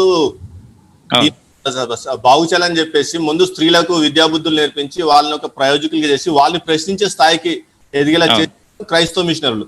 తర్వాత అక్కడ అందిపుచ్చుకుంది జ్యోతిబా ఫూలే గారు, వారి సతీమణి. అక్కడి నుంచి అందిపుచ్చుకుంది అంబేద్కర్ గారు. అంబేద్కర్ హిందూ కోడ్ బిల్ ని ప్రవేశపెట్టి ఉండకపోతే అది బ్రాహ్మణ మతవాదులు ఆ రోజు దాన్ని వ్యతిరేకించారు, అది పాస్ అవ్వకుండా చూశారు. అది ఉన్నట్టుగా పాస్ అవ్వలేదు, పాక్షికంగా పాస్ అయింది. ఆ పాక్షికంగా పాస్ అయిన దాన్ని బట్టి కూడా ఇన్ని అధికారులు వచ్చింది స్త్రీకి. లేకపోతే స్త్రీ స్థాయి ఇంట్లోంచి బయటికి రావద్దు, వీళ్ళ కేవలం పడక సుఖం అందించడానికి, పిల్లల్ని కనిపెట్టడానికే రూపొందించినట్టుగా ఆ స్త్రీ పాత్ర అట్లా క్రియేట్ చేసేసారు. అవును. ఇప్పుడు కరుణాకర్ కౌంటర్స్ ఎలా ఉంటాయంటే, ఇప్పుడు మనం ఎంత చెప్పిన తర్వాత ఏదో కౌంటర్ ఇస్తాడో, అంటే బుర్రలేని కౌంటర్స్ ఏదో ఇస్తాడో. ఇప్పుడు మొన్న ఒక వీడియో చూసాను, నాకు నవ్వు వచ్చింది. అదేంటంటే ప్రవీణ్ అన్న భారత స్త్రీల్లో ఒక స్త్రీ బయటకు వచ్చి ప్రభువుని నమ్ముకుని చదువుకోవడం మొదలుపెట్టింది, స్త్రీలందరినీ విడుదల చేయడం మొదలు పెట్టిందని ప్రవీణ్ అన్న ఒక విషయం చెప్పుకొచ్చాడు. పండిత రమాబాయి గురించి రమాబాయి గురించి చెప్పుకొచ్చాడు. చెప్పుకొస్తే దానికి ఆయన కౌంటర్ ఏమి ఇస్తాడు, ఎక్కడో ఇద్దరు బ్రాహ్మణులకు ఒక స్త్రీ తీర్పు తీర్చింది, మధ్యలో కూర్చుని తీర్పు తీర్చే అధికారం. అంటే నాకేమర్థమైందంటే ప్రవీణ్ అన్న చెప్పింది చరిత్ర, కరుణాకర్ చెప్పింది కథ. ఇప్పుడు అసలు వీళ్ళు చెప్పే పురాణాలకే ఆధారాలు లేవు. ఒక మాటలో చెప్పాలంటే వీళ్ళు చెప్పే పురాణాల కథలకే అసలు ఎక్కడ జరిగినాయో, ఎప్పుడు జరిగినాయో, వాటి కరెక్ట్ అయిన కాలం చెప్పండి అంటే ఒక్కొక్కరు ఒక్కొక్క కాలం చెప్తారు. అంటే ఇప్పుడు ప్రవీణ్ అని చెప్పింది ఖచ్చితంగా ఒక రోజు జరిగింది, ఒక ప్రాంతంలో జరిగింది, దానికి ఆధారం ఉంది, అది చరిత్ర. కానీ ఇతను చెప్పిన దానికి ఇది ఒక కథ. కథలో వీళ్ళు ఇదిగో పలానా అంటే ఎక్కడో ఒక క్రీస్తు పూర్వం ఎక్కడో కొన్ని వేల సంవత్సరాలకు ముందు ఒక స్త్రీ వచ్చి బ్రాహ్మణులు ఇద్దరికి తీర్పు తీర్చిందంటే అంటే ఆవిడ ఒక్కతే స్త్రీ, ఇంక తర్వాత ఇంకెవరు స్త్రీలు లేరు. మరి మిగతా మరి స్త్రీల పరిస్థితి ఏంటి? విధవరాళ్ళు అనే సంస్కృతి పుట్టించి మూలను కూర్చోబెట్టిన స్త్రీల పరిస్థితి ఏంటి? స్త్రీలను అణిచివేసి చదువు లేకుండా చేసిన పరిస్థితులు, మిగతా ఆ స్త్రీల పరిస్థితి ఏంటి? అంటే వీళ్ళతో లెక్క పెట్టుకుని వస్తారు. ఝాన్సీ లక్ష్మీబాయి అని ఆమె బయటకు వచ్చింది కదా, లేకపోతే పలానా ఆవిడ బయటకు వచ్చింది కదా అని ఒకరినో ఇద్దరినో చెప్పుకొస్తారు. ఇప్పుడు మనం ఇలా అడిగితే, కానీ ఆ ఒకరు ఇద్దరు కాదు కదా, ఇన్ని వేల సంవత్సరాల్లో పుట్టింది. అదే కదా, కొన్ని వేల మంది, కొన్ని లక్షల మంది బలైపోయి ఈ సనాతన ధర్మంలో. నిజంగా ఒక మాటలో చెప్పాలంటే అన్న, నిజంగా హిందూ ధర్మాన్ని, హిందూ ధర్మంలో యొక్క స్త్రీల అణిచివేతను నిజంగా హిందూ ధర్మంలో స్త్రీలు తెలుసుకుంటే ఒక క్షణం కూడా ఉండరు అందులో. యా, కరెక్ట్ చెప్పారు brother. Samba brother, brother waiting brother మీకోసం. చెప్పండి. ఈ రోజు నేను సహోదరులకు ఎక్కువ టైం ఇద్దాం అనుకుంటున్నాను. నేను రోజు మాట్లాడుతున్నా కదా, పర్లేదు. ఇంకో బ్రదర్ ఎవరు ఉంటే నేను చివరిలో మాట్లాడు. పల్లె ప్రభుదాస్ బ్రదర్, అంటే ముగిద్దామని, ఇంకో 10 నిమిషాలు ముగించేద్దామని. Okay okay. పల్లె ప్రభుదాస్ బ్రదర్. అన్నా వందనాలన్నా. Praise lord brother. అంటే నేను కూడా ఎక్కువ చెప్పను. అంటే బైబిల్లో ఒక స్త్రీకి వివక్షత అనేది ఉంది, దేవుడు ఇలా చెప్పాడు, ఈ రీతిగా చేయమని అంటున్నాడు. కాబట్టి అసలు బైబిల్లో వివక్ష ఉందా, వీరి యొక్క గ్రంథాల్లో వివక్ష అనేది ఉందా? గ్రంథాలు వివక్ష చూపేది మనుషుల పట్ల మనుషులు చూపుతున్నారా, లేకపోతే దేవుడే వారి యొక్క దేవుళ్ళ పట్ల చూపుతున్నారా, లేకపోతే ప్రజల పట్ల చూపుతున్నారా అనేది మనం ఆలోచన చేసినట్లయితేనన్నా దేవి భాగవతం 719 పేజీ అన్న, అక్కడ శంఖచూడు అనే ఆయన చెప్తున్నాడు అనమాట. ఏమనంటే ఒక స్త్రీ తోటి మాట్లాడతాడు. ఆ స్త్రీ ఏమంటదంటే, నేను ధర్మజుడు కూతుర్ని ఈ తపోవనంలో చాలా కాలం నుంచి తపస్సు చేస్తూ తపస్వినిగానే ఉంటున్నాను. నువ్వు ఎవరవో, ఇటు ఎందుకు వచ్చావో, నీ దారిను సుఖంగా వెళ్ళు, ఉత్తమ వంశంలో పుట్టిన శీలవతంలో ఏకాంతంలో ఇలా పలకరించడం నీ వంటి సజ్జనులకు తగదు, ఇది శాస్త్ర విరుద్ధం కూడా అని అంటే 720 పేజీ నుంచి ఏముంటది అంటే, చూడండి అన్న, నీకు తెలుసో తెలీదో అసలు స్త్రీలు అంటేనే పయోముఖ విషకుంభాలు, ఆపాత మధురంగా మాట్లాడతారు, హృదయంలో మాత్రం మదమత్తులై ఉంటారు. వాళ్ళ మనసు మంగళగత్తిలా ఉంటుంది, వచ్చస్సు పూలగుత్తిలా ఉంటుంది. తమ కోరికలు తీర్చుకోవడం తప్ప వారికి మరొక ధ్యాస అనేది ఉండదు. ఇంకా ఏమైనా ఉండదు. పని ఉంది అంటే స్వామికి వశవర్తినులై ఉంటారు, పని తీరిపోయిందంటే తల ఎగరేస్తారు. హృదయంలో మాలిన్యము, ముఖంలో మాటల్లో ప్రసన్నత వీరి లక్షణం. పురాణగాథలు చూడు, స్త్రీలు చరిత్ర ఎంత దూషితాలవుతాయో అని అంటుందన్న.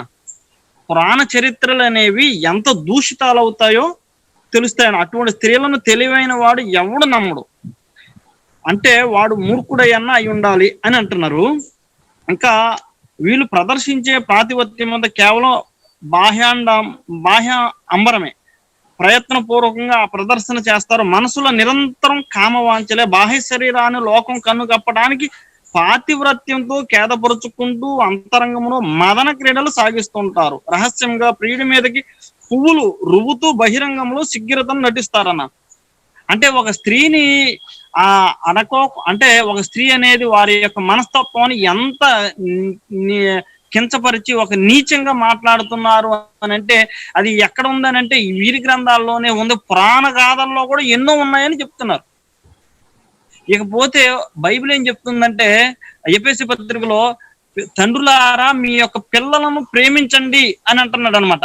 తండ్రులారా మీ యొక్క పిల్లలను ప్రేమించండి, పిల్లల కొరకు మీరు ఒక ఆస్తిని సమకూర్చండి అని బైబిల్ చెప్తుంది. అయితే ఈ స్త్రీల గురించి ఎంత హీనంగా రాస్తున్నారో చూడండి. రసికుడు అంటే వీళ్ళకి కొడుకు మీద కన్న ప్రేమ, సంభోగ కుశలుడైన ప్రియుడికి వీళ్ళకి ప్రాణాధికుడు. అంటే పిల్లలను కూడా చూసుకోరు. అంటే ఒక స్త్రీని ఎంత దిగజార్చి కన్నపేగు తెంచుకొని పుట్టినటువంటి పిల్లలను కూడా వదిలేస్తారు అని ఎంత నీచాతనీతంగా మరి ఒక స్త్రీని ఒక వివక్ష చూపించి రాసింది వీరి గ్రంథాల్లో ఉందా, మన గ్రంథాల్లో ఉందని అంటే, చక్కగా నేను పేజీ నెంబర్తో సైజు దేవి భాగవతం 720 719 పేజీ నుంచి కొన్ని మాటలుగా చదువుకుంటూ వచ్చాను. వీరి గ్రంథాల్లోనే పెట్టుకొని ఇటువంటి నీచమైనవి మరి వివక్ష అనేది ఒక మనిషి అనేది చూపించవలసింది పోయి దేవుళ్ళు చూపిస్తున్నారు అని అంటే మరి ఏ రీతిగా ఉంటుందన్నా? అయితే ఇప్పుడు ఈ కరుణాకర్ అనే వాడు ప్రజల్ని చాలా మోసం చేసేస్తున్నాడు అన్న. ఈ గత కొంతకాలం నుంచి ఈ వీడియోలు చేసేటప్పుడు కాడి నుంచి పెడుతున్నప్పుడు అంతకు ముందు హిందువులు అనేవారు చాలా మంది వచ్చేవారు అనమాట. పాపం వాళ్ళు ఎంత అమాయకులనంటే చాలా అమాయకులు అనమాట. వారి గ్రంథాల్లో అసలు ఏమున్నదో తెలియట్లా. వీడు ఏదైతే చెప్తాడో కొంతమంది అయితే అది గ్రహించి చాలా మంది అయితే ఆగిపోతున్నారు. అంటే వీరి గ్రంథాల్లో ఇంత రోత ఉందా, వీరి గ్రంథాల్లో ఇది ఉందా అని. మన సాంసరావు బ్రదర్ కూడా ఒక స్త్రీ కూడా ఒక చెల్లెలు కూడా పెట్టింది, బ్రదర్ ఇంత ఇటువంటివి ఉన్నాయా అని. ఎంత అసలు ఆశ్చర్యపోతున్నారంటే, మనిషి అన్న వాళ్ళు ఎవరైనా చదివితే అసలు చిచ్చి ఇంత నికృష్టంగా ఉంటాయనిపిస్తుంది. ఈ రోజు ధర్మ మార్గం భాస్కర్ అనేవాడు కూడా ఒక లైవ్ పెడితే దాంట్లో కూడా ఎక్కువ మంది వెళ్ళిపోతే ఆ గ్రంథాలన్నీ మాకు ప్రామాణికం కాదంటున్నాడు. వీడి గ్రంథాలన్నీ ప్రామాణికం కాదు అన్నప్పుడు ఆ ప్రామాణికమైతే ఏదైతే ఉంటాయో ఆ గ్రంథాలను తీసుకొచ్చి పెట్టి, ఇదిగో పలానా వారు నవీన్ గారు కానీ, లేకపోతే క్రాంతి గారు కానీ, సాంబశివరావు గారు కానీ, జాన్కోయ్య ప్రభుదాస్ గానీ మాట్లాడుతున్న గ్రంథాలు ప్రామాణికం కాదని నిరూపణ చేయాలి. క్రాంతి గారు చెప్పండి, చెప్పాలనుకుంటున్నారు. అదే ఇప్పుడు కరుణాకర్ గారి విషయంలో ఇప్పుడు ఈయన ఎత్తారు కదా, కరుణాకర్ గారు రాసిన పుస్తకాలు, కరుణాకర్ అనే వ్యక్తి చేసిన వీడియోస్ వల్ల చాలా మంది మోసపోయారనే విషయానికి ఒక మాట చెప్తాను. ఇటీవల కాలంలో ఒక ఆయన నాకు ఫోన్ చేశారండి, వెంకటేశ్వరరావు గారు అంటే ఆయన పేరు. కరుణాకర్ పిచ్చోడాడు బాగా. అంటే నామకార్థ క్రైస్తవుడిగా జీవించేవాడు కానీ కరుణాకర్ వీడియోస్ వచ్చిన తర్వాత, కరుణాకర్ పుస్తకాలు వచ్చిన తర్వాత వెంటనే తెప్పించుకుని పుస్తకాలు చదివేసి వీడియోస్ రోజు ఏ వీడియో వస్తుందని ఎదురు చూసి చూసేవాడట. చూసి మొత్తం విశ్వాసాన్ని పోగొట్టుకుని కరుణాకరే కరెక్ట్ అన్న నిర్ణయానికి వచ్చేసాడట. ఓకే. వచ్చేసిన తర్వాత మళ్ళీ మనం పెట్టే వీడియోలు, నేను రాసిన బుక్స్ ఇవి కూడా తెప్పించుకుని చదివిన తర్వాత ఇతనికి కరుణాకర్ ఎంత మోసగాడో అర్థమైందట. అంటే ప్రత్యక్ష సాక్షి అనమాట అండి ఇక్కడ. అందుకు నేను చెప్పబోయాను, ప్రత్యక్ష సాక్షి మనం చెప్పడం కాదు. ఒక బయట ఉన్న వ్యక్తి కరుణాకర్ వీడియోస్ చూస్తూ ఎంతో ప్రేమగా, కరుణాకర్ అంటే ఇంకా చాలా మహాజ్ఞానాన్ని నమ్మిన వ్యక్తి, చివరికి అతను ఇప్పుడు ఏమంటున్నాడంటే కరుణాకర్ అంత మోసగాడు ఇంకొకటి ఉండడండి. ఎంత మోసపోయానండి బాబు నేను పుస్తకాలు చదివి. నిజం తెలిసే వరకు నిజం అదే అనుకున్నానండి. ఆడు మాటను నమ్మి నా కాలు పోగొట్టుకున్నానండి. నేను రోగిని అయిపోయానండి, మంచం మీద పడ్డానండి, దేవుడికి వ్యతిరేకంగా ప్రవర్తింటే ఎంత శాపం వస్తుందని నాకు ఇప్పుడు అర్థమైందండి అంటాడండి. నిజమండి ఇది. వీలైతే ఆ బ్రదర్ తో మాట్లాడి లైవ్ లో తీసుకురండి ఒకరోజు. రేపు ట్రై చేస్తాను నేను, ఆ నెంబర్కు మళ్ళీ ఫోన్ చేస్తాను నేను. అంటే ఇది ప్రత్యక్ష సాక్ష్యం అనమాట అండి. ఇలాంటి ఒకటి కాదండి, 2-3 అప్పుడే నా దగ్గరికి వచ్చినాయి ఈ మధ్య కాలంలో. అంటే ఇప్పుడు ప్రజలు కరుణాకర్ మత్తులోంచి బయటకు వచ్చేస్తున్నారు కూడా. త్వరలో మొత్తం మూటముళ్ళు చదువుకుని ఎవరి ఊళ్ళకి వెళ్ళిపోతారు వీళ్ళు ఖచ్చితంగా. ఏ బుక్స్ అయితే చూసుకుని విర్రవీగుతున్నాడో ఆ బుక్స్ కూడా అయిపోతుంది. ఎందుకంటే మొదట్లో ఉన్న ప్రభావం ఇప్పుడు కూడా లేదు. మన వీడియో చూసిన తర్వాత చాలా మంది నిజం తెలుసుకుంటున్నారు, హైందవ సహోదరులు కూడా. ఎక్కువ రోజులు నిలబడదు కదా, ఎన్ని రోజులు అబద్ధం మీద కట్టుకుంటాడు ఇల్లు. బ్రదర్ ముగించాడు. ముగిస్తున్నాం బ్రదర్. ఈ రోజు మదర్ షేక్ స్త్రీల గురించి హైందవ గ్రంథాల్లో ఏముంది, బైబుల్లో ఏముంది అనేది సహోదరులు మీరు చాలా చక్కగా వివరించారు, సంతోషం. అయితే కొంతమంది ఈ బొక్కల డాక్టర్ లాంటి వాళ్ళు లేదా రాధా మనోహర్ దాస్ లాంటి వాళ్ళు లైవ్లు పెట్టి వాళ్ళు ఏం చెప్తున్నారంటే దుష్ప్రచారం చేస్తున్నారు. అంటే కొంతమంది అడుగుతున్నారు హైందవ సహోదరులు, అంటే వాళ్ళ మనసులో క్రియ జరుగుతుంది. మన వీడియోలు చూసినప్పుడు వాళ్ళ మనసులో క్రియ జరిగి వాళ్ళు ప్రశ్నలు వేస్తున్నారు. సార్ వాళ్ళు లైవ్ పెడుతున్నారు, గ్రంథాల గురించి పలానా ప్రశ్నలు అడుగుతున్నారు, మరి ఏది పరిస్థితి అని అడిగినప్పుడు వాళ్ళ దగ్గర సమాధానం లేక వాళ్ళు చెప్తున్నటువంటి మాట ఏందయ్యానంటే వాళ్ళు చూపించే గ్రంథాలు ప్రమాణం కాదు, 10 రూపాయల పుస్తకాలు అని అంటున్నారు. 10 రూపాయల పుస్తకాలు అంటే ఈ పుస్తకం 10 రూపాయలకి ఎవడిస్తున్నాడు, బొక్కల డాక్టర్ వాళ్ళ బాబు ఇస్తున్నాడా ఏందని చెప్పి ప్రశ్నిస్తున్నారు. ఈ పుస్తకాలు 10 రూపాయల, లక్షల రూపాయలు పెట్టి పుస్తకాలు కొనుక్కొస్తే 10 రూపాయలు అంటే దీన్ని బట్టి ఏమర్థం అవుతుందంటే మనకి వీళ్ళకి చేతులు ఎత్తేసారు సమాధానం. అంటే వీళ్ళు ఇండైరెక్ట్ గానే ఒప్పుకున్నారు దాదాపుగా. అంటే ఇక వీళ్ళు చెప్పినవన్నీ కూడా కరెక్టే. సాంబశివరావు, నవీన్ వీళ్ళంతా ఎవరైతే వాళ్ళు ఉన్నారో ముందుకు వచ్చి మాట్లాడుతున్నారో క్రైస్తవులు సోషల్ మీడియాలో, వాళ్ళు చెప్పేవన్నీ కూడా వాస్తవాలు. ఇక వాళ్ళని ఎదుర్కొనే శక్తి మన దగ్గర లేదు. మనల్ని మించినటువంటి గ్రంథాలు వాళ్ళ దగ్గర ఉన్నాయి. ఇక మన పప్పులు అక్కడ ఇదివరకు ఇట్లా కుదిరే పని కాదని అర్థమైపోయి వాళ్ళకి ఏం చేస్తున్నారంటే ఇక అవి ప్రమాణం కాదు, 10 రూపాయల పుస్తకాలు అని అంటున్నారు. నేను ఇలాంటి నేను చేసే సవాల్ ఏందయ్యానంటే బొక్కల డాక్టర్ కానీ కరుణాకర్ గారు కానీ ఎవరైతే ఈ ప్రమాణం కాదని చెప్పేసి కొన్ని ఈ అడుగు తినే కుక్కలు కొన్ని ఉండే సోషల్ మీడియాలో, ఇలాంటి వాళ్ళందరికీ నేను చెప్పేది ఏంటంటే ఇప్పుడు మేము పలానా గ్రంథం చూపించి మాట్లాడుతున్నాం. పేటిఎం బ్యాచ్ అన్న, పేటిఎం బ్యాచ్, పేటిఎం తర్వాత ఈ పేటిఎం బ్యాచ్ వీళ్ళందరూ నేను చెప్పేది ఏంటంటే ఇది ఇక్కడ సంస్కృత గ్రంథం ఉంటుంది. ఇది స్కంద పురాణం, ఒక వాల్యూమ్ ఇది దాదాపు ఇది 7 వాల్యూమ్స్ ఉంటుంది. 7 వాల్యూమ్స్ ఎంతో తెలుసా? 15,000. 15,000 7 వాల్యూమ్స్ ఒక స్కంద పురాణం. ఏది సాంస్క్రిట్, హిందీ. తర్వాత ఇదే ఇంగ్లీషు ట్రాన్స్లేషన్, అచ్చం ఇంగ్లీష్ ట్రాన్స్లేషన్ 23,000. 23,000 15,000 ఎంత బ్రదరు? కాదన్న 38,000 చండాలకు పెట్టావా? సుమారుగా ఖర్చులు ఏదన్నా కానీ 40,000 రూపాయలు ఒక పురాణం. అదే 40,000 రూపాయలు ఒక పురాణం. ఈ మతోన్మాదులు కానీ పేటిఎం బ్యాచ్ కానీ బొక్కల నాటకం కానీ వాళ్ళ జీవితంలో కొని ఉంటారా? ఇది 40,000 పెట్టి ఒక పురాణాన్ని వాళ్ళ జీవితంలో కొని ఉంటారా వాళ్ళు? అమ్మ ఒక చిన్న డౌట్. ఈ మా మిత్రుడు ఆయన ఎవరు ధర్మమార్గం భాస్కరాజ్ గారు స్టార్టింగ్ లో మిత్రుడా అంటే మిత్రుడే కదన్న, వాడితో మనకేం శత్రుత్వం, వాడి భావజలంతో శత్రుత్వం. కానీ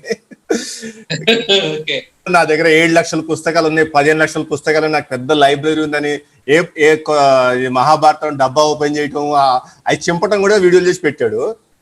నిజంగా అవన్నీ మెడికల్ ప్రాక్టీస్ బుక్స్ మొత్తం కలిపి చదువుతున్నాడు ఆయన. మీకు అర్థం కావట్లే విషయం.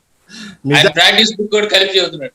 నిజంగా అతని దగ్గర ప్రామాణిక గ్రంథాలు ఉండి ఇప్పుడు పలానా జాన్కోయ్య బ్రదర్ మాట్లాడుతున్న తప్పు, పలానా క్రాంతి బ్రదర్ మాట్లాడుతున్న తప్పు, పలానా ప్రభుదాస్ బ్రదర్ మాట్లాడుతున్న తప్పు, పలానా సాంశరావు బ్రదర్ మాట్లాడుతున్న తప్పు, పలానా నవీన్ కుమార్ వడ్డే మాట్లాడుతున్న తప్పు, ఇదిగో వాళ్ళు చూపించిన శ్లోకానికి ప్రామాణిక గ్రంథంలో ఇది శ్లోకము, ఇది దాని టీకా, ఇది దాని తాత్పర్యం అని చూపించి ఒక్క వీడియో చేస్తే సరిపోతుంది కదా.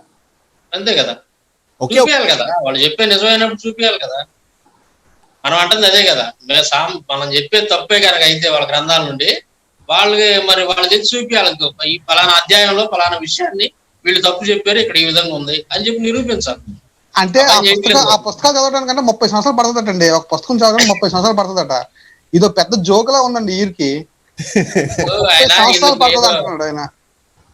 ఇప్పుడు ఆయనకి బేరాలు లేవండి, ఏగలు తోలుకుంటున్నాడు. అంటే 30 సంవత్సరాలు చదవడం అని చెప్తే ఎవరు చదవరు కదా, ఇంకా చదవడం మానేస్తారు కదా, చదవకుండా ఉండడం కోసం. పేషెంట్లు లేక ఏగలు తోలుకుంటున్నాడు, ఇంకో ఛానల్ ఏదో పెట్టుకున్నాడంట, ఏదో రకంగా జనాల్ని ఇచ్చేసి సబ్స్క్రైబ్ చేసుకోవడానికి బద్దలు ఆడుకుంటున్నాడు అందరినీ, ఏదో రకంగా ఛానల్ మీద కాసిన డబ్బులు ఇచ్చేద్దామని మాట్లాడుతున్నాడు. ఇంకో మాట ఏంటంటే, ఇతను ఏమన్నాడంటే, మనకంట విదేశాల నుంచి ఫారిన్ నుంచి బ్రిటిషర్స్ డబ్బులు పంపుతున్నారంట మనకి, ఆంగ్లేయులు అంటే వీళ్ళే ఫారినర్స్ డబ్బులు పంపుతున్నారంట మనకి, అందుకోసమని మనం వీడియోలు చేస్తున్నాం అంట. మరి వీళ్ళకి ఎవడు ఇస్తున్నాడు వీడియోలు చేస్తున్నాడు బొక్కల డాక్టర్కి? ఎట్టా పేషెంట్ రావట్లేదు, ఏగలు తోలుకుంటున్నాడు, మరి ఎవరు డబ్బులు ఇస్తే వీడియోలు చేస్తున్నాడు బొక్కల డాక్టర్? అంటే అప్పుడు ఏంటంటే చేతగాని మాటలు. అప్పుడు చెప్పాల్సిందే, బ్యాంక్ స్టేట్మెంట్స్ పెట్టంటారా బాబు, అందరు బ్యాంక్ స్టేట్మెంట్ పెడతాం, ఎదురుగుండా ఆడిట్ చేపిద్దాము, శుభ్రంగా అకౌంట్లు ఇచ్చేద్దాం, అందరికి పాస్బుక్లు పెట్టేద్దాం, ఎవరు ఫారెన్ నుంచి వస్తున్నాయి ఏందనేది పెడతాం, మన సిద్ధంగా ఉన్నాం. మరి వాళ్ళని పెట్టమని చూద్దాం, కర్ణాకర్ గారిని లేదంటే బొక్కలు దాటిన వాళ్ళందరినీ పెట్టమని చూద్దాం. సరేనా, ఇక ముగించేద్దాము. ముగింపు మాటలు చెప్పండి. అదే బ్రదర్, ఇక స్త్రీల గురించి అంటే చాలా ఉంది కానీ టైం లేదు, మీరు చక్కగా ఇచ్చారు. ఈసారి ఏదైనా సందర్భం వచ్చినప్పుడు నేను 1-2 విషయాలు చెప్తాను బ్రదర్. చక్కగా వివరించారు సహోదరులు క్రాంతి కుమార్, ప్రభుదాస్ బ్రదర్, మీరు మంచిగా ఇచ్చారు సబ్జెక్ట్ స్త్రీల గురించి.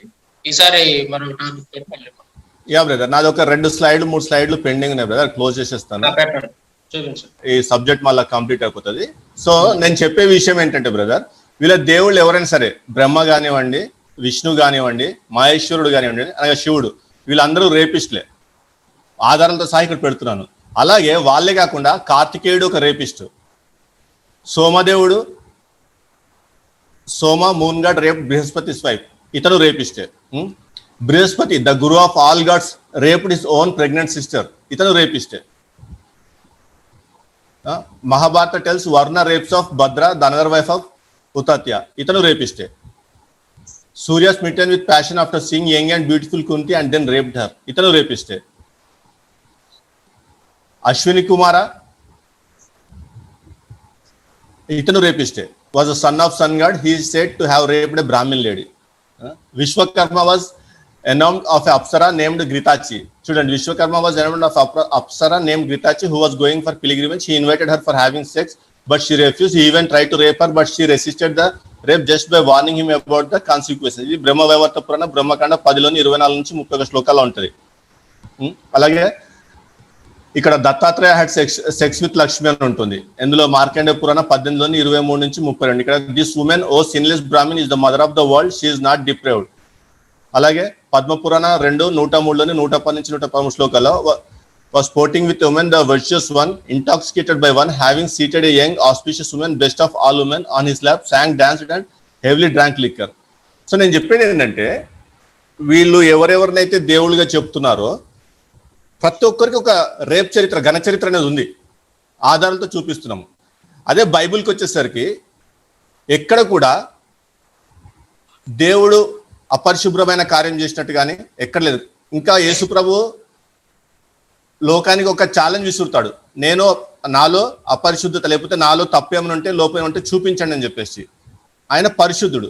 నేను చెప్పేది ఏంటంటే, మీరు మీ గ్రంథాలు చూపించి మాట్లాడండి, అందులో ఇది ఎందుకు తప్పు కదా వివరించండి. ఎందుకంటే మీ గ్రంథాలు, మీ హిందువులే చెప్తున్నారు మా దేవుళ్ళు రేపిస్టులు అని చెప్పేసి. ఇందాక చూపించాను.